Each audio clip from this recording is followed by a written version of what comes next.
čreva. Áno. 3 dní som nič nejedla. 3 No. dní. No. No. A vieš čo? Museli mi dávať infúzie. Vieš, infúzie, aby mi zás nabehlo čreva na to, aby som mohla jesť stravu. Áno, no. A prečo si 3 dní nejedla? Akože ti to zakázali? Druhý a tretí deň až večer som začala jogurty jesť. Piť, no piť. Jogurt alebo puding. A to oni? To ti oni zakázali, alebo? Iba vodu som mohla, alebo okrem ani malinovku, iba vodu, čistú vodu, ani to mi nechutilo. A potom mi dávali tie infúzie, vieš, aby som, lebo som ti črevá mala stiahnuté.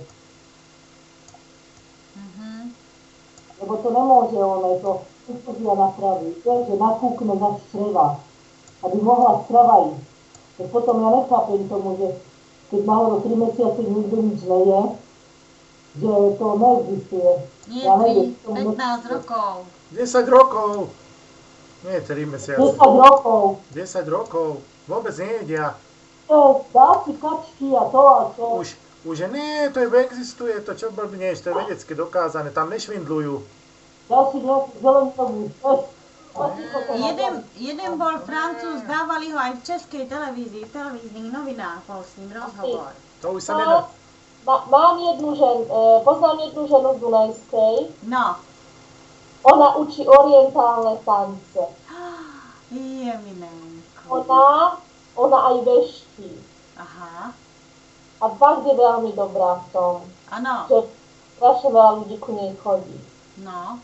Jej kamarátka, jedna známa, čo chodí do fitka, tak hovorí, že k nej ide. Lebo ju strašne bolí chrbát a proste, že sa tak cíti tak úplne tak ťažko, nemá sílu, vždy je unavená. Že proste ide k nej. Si predstav, ona mala na sebe detka jeho. Ja nosila. Ona ho pustila. Nosila detka svojho. No, ona ho nepustila. Nepustila ho, lebo stále na neho myslela v myšlienkach. Áno. A on sa na ňu prilepil. A on sa na ňu prilepil. A preto ju bolel chrbát, bola strašne unavená vždy, nemala energiu na nič. Áno, predstav si. A tak druhýkrát ku nej musela ísť, že tak dá preč toho detka od nej. Áno. Dala na tú, jak sa to volá tá mama, do tranzu. Do hypnózy dala, do nejakého stredu len. Áno. Neviem, ako sa to volá teraz. Ona mi to hovorila, len to zabudla. Takže ležala, tak ju tak trošku hovorila aj nejaké veci, že nech sa uvoľní. A proste sa dostala do tej čiary, kde mala byť. Ona normálne hovorí, že ona nechce tomu veriť, ale ak mi to hovorila, úplne začala plakať, lebo zase si to predstavila. Normálne, keby sa otvorilo nebo, normálne, že svetlo, došiel jeden obrovský aniel s bielými krídlami obrovskými. Predstav si. Že toto videla, že nové obrovské krídla, a nevidela tvár toho aniela. Áno. A videla len obrovské biele krídla. A ten aniel začal hovoriť detkovým hlasom. Predstav si. Že povedali, ona nechcela tomu veriť, len ten detko povedal, jak ju on len volal, keď žil. Áno. A vtedy uverila, že to je pravda, že to je on. Predstav si. Len on ju tak volal, neviem, nejakú prezývku mal. Áno, jasné. A normálne, že ju objal ten aniel s tými krídlami, normálne to cítila, že úplne to cítila, že ju objal. A videla len toľko, že vedľa nej stojí detko, vedľa ten aniel, a že ako hovoril jej vnúčky, že doteraz som ti nevedel pomôcť, lebo som bol tu s tebou, ale teraz hoci kedy, keď budeš chcieť, aby som ti pomohol, vždy budem už vedľa teba, že on už bude na ňu dávať pozor. Tak to jej nevedel pomôcť, lebo on bol na nej. Áno. No a tak úplne, že tak je normálne, že vyšiel si s tým anielom hore A ona, veštička, hovorí, že ešte jeden aniel prišiel dole. Áno.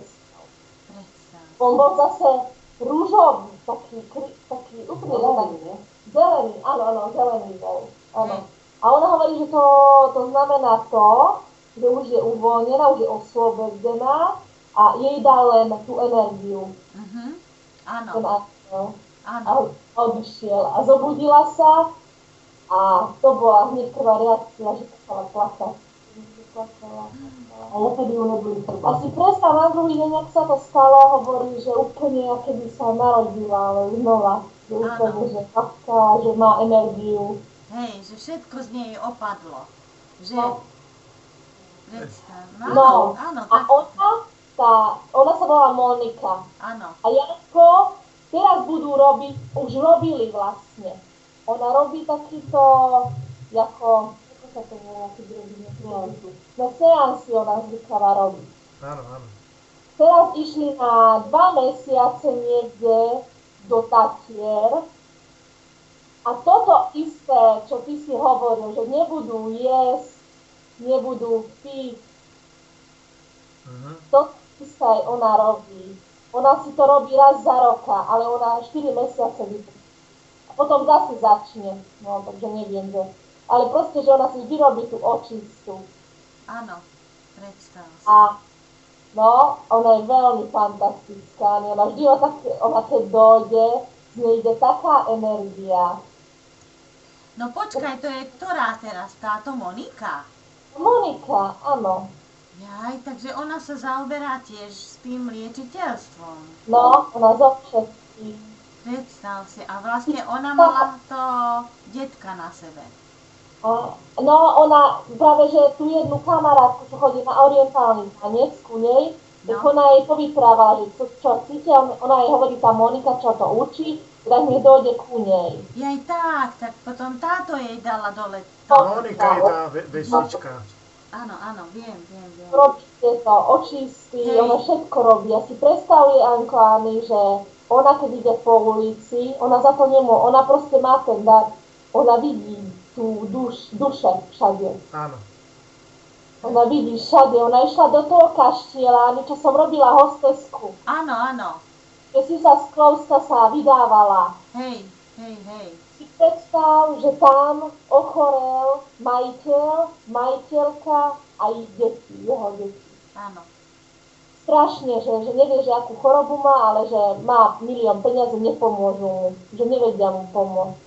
A si predstav, že zavolali tam tú Moniku, Áno. lebo sa dáva do, ona, keď sa to tie staré nábytky, keď ich Jaj, áno.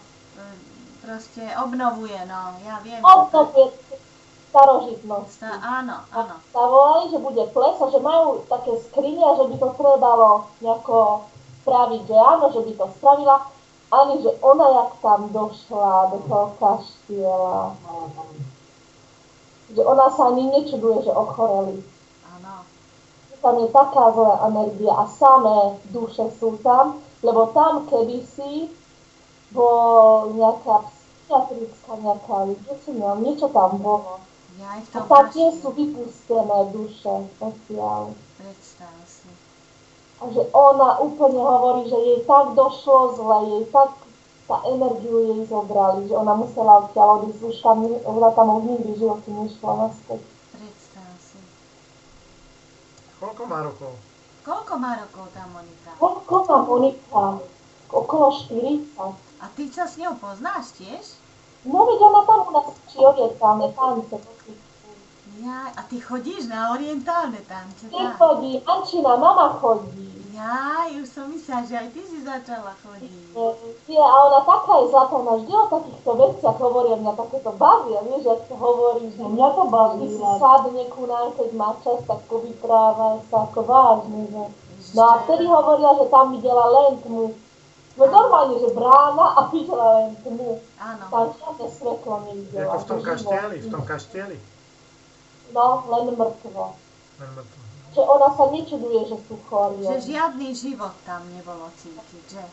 len A už je zdravý? samé duše. Čo on zrobil? Nie, ona len toľko povedala majiteľke, že nech si niečo robia, lebo to zle dopadne. Aha, Že zle dopadnú aj tí, čo tam robia. áno, Že to proste tam je zlá energia, tam proste, že áno. nech si niečo robí, že nech vyženie z tých duchov. Áno, áno, áno. A to je blbosť, že ona tomu neverí.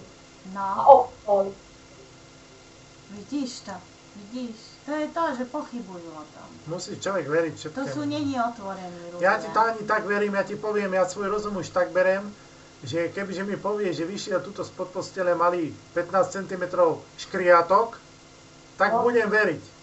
Nepoviem, že to není pravda, že má v stene dvere a že každú noc vychádza von.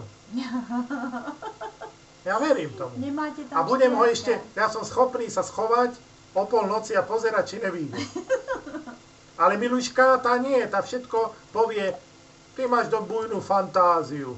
Lenže o to sa jedná. Uveriť všetkému, čo není možné. A vtedy sa to stane, všetko sa stane. Tvoj mozog musíš presvedčiť.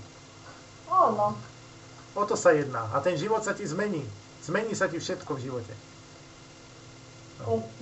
Vieš čo, bola som u Ivety, tam na karaoke, ne, a jeden chlapec, stále ma tým poznám, som tam bol taký opitý, ten sa pýtal na vás, taký mladý, 25 ročný, tam sedel na rohu potom.